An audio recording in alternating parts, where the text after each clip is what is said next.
वालेकुम रहमतुल्लाहि वबरकातुहू। इन अल्फाज की आपस में जंग है। एक ये अल्फाज की कैटेगरी है, एक ये है और एक ये है। तो ये तीन टीमें हैं और इनकी आपस में फाइट क्या है, जंग क्या है, बहस क्या है, जिद क्या है। इनकी जिद ये है कि इन तीनों का तकाजा ये है कि हमारा नाम इस्म रखा जाए। ये अल्फाज कहते हैं कि हमारा नाम इस्म रखा जाए, ये अल्फाज भी कहते हैं कि हमारा नाम इस्म रखा जाए, ये अल्फाज भी कहते हैं कि हमारा नाम इस्म रखा जाए।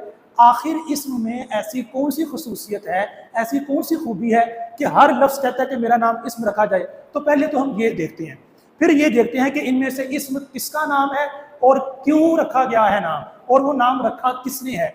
तो सबसे पहले तो आप ये देखें कि इस्म का मतलब है बुलंदी, क्योंकि इस्म निकला है सिमगुन से, और बात कहते हैं कि इसको सुमुगुन पढ़ा जाता है। तो इस्म निकला है सुमुगुन से, यानी इस्म की असल है सीन मीम वाव, और इसका मतलब है बुलंदी। तो इस्म का मतलब भी बुलंदी हुआ। इसका मतलब ये हुआ कि अगर आप इन अल्फाज का नाम इस्म रखते हैं तो इसका मतलब है कि ये इन दीगर अल्फाज से बुलंद है, और अगर आप इनका नाम इस्म रखते हैं तो ये दीगर अल्फाज से बुलंद है। तो अब हमारे पास क्या है, एक है लिंग्विस्ट।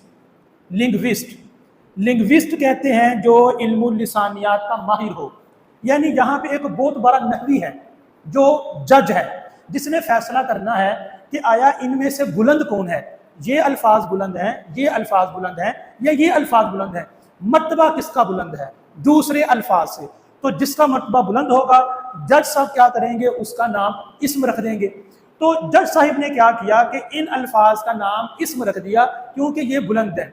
यहाँ पे तलबा को आके सोचना चाहिए कि राजुलुन काइमुन ज़ैदुन, इस तरह के जो अल्फाज हैं, अगर इनका नाम हमने इस्म रख दिया इस वजह से कि ये जो अल्फाज हैं ये दीगर अल्फाज से बुलंद हैं, इनका रुतबा ज़्यादा है, इनका मर्तबा ज़्यादा है। तो बुलंद कैसे हैं, रुतबा कैसे ज़्यादा है, मर्तबा कैसे ज़्यादा है। ये देखें मर्तबा और रुतबा कैसे ज़्यादा है कि आपको पता है हम अपनी ज़ुबान में जब हम बोलते हैं तो मुँह से जुमले निकलते हैं।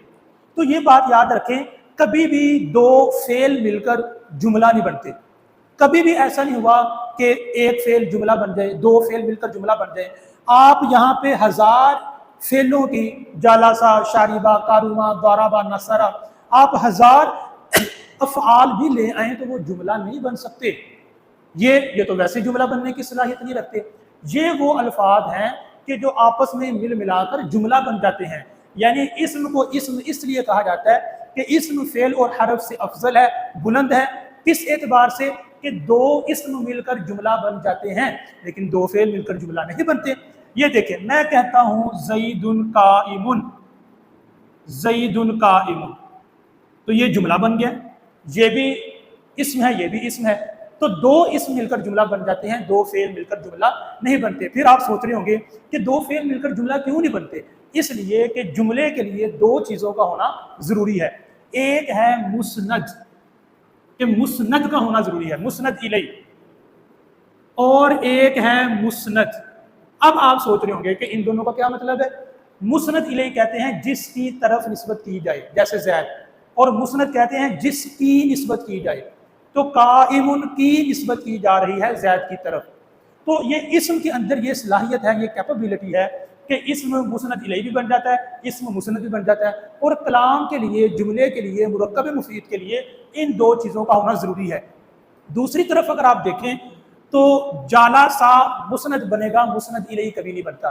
जो फेल होता है वो आज तक मुस्नद इलैह नहीं बनता, फेल हमेशा मुस्नद बनता है। फेल की निस्बत की जाती है, फेल की तरफ नहीं की जाती। मुस्नद इलैह तो वो होता है जिसकी तरफ निस्बत की जाए। तो फेल में एक ही चीज़ है मुस्नद। अगर फेल मुस्नद मुस्नद इलैह दोनों हो सकता तो फिर फेल ने भी जुमला बन जाना था, लेकिन ऐसी बात नहीं है। आपने एक बात का जवाब देना है कि ये लिंग्विस्ट कौन है जिसने ये फैसला किया कि इन अल्फाज का नाम इस्म रख दिया जाए। ये बहुत बड़े नहवी कौन है, यहाँ जज साहब कौन है। क्या हजरत अली रज़ी अल्लाह तआला अन्हु तो नहीं, क्या हजरत अबुल अस्वद तो नहीं। इसका फैसला आप करेंगे। इस लेक्चर को अच्छी तरह शेयर करें, लाइक करें, कमेंट्स करें, और इसका आंसर आप कमेंट्स में ज़रूर दीजिएगा। अल्लाह हाफिज़, अस्सलाम वालेकुम।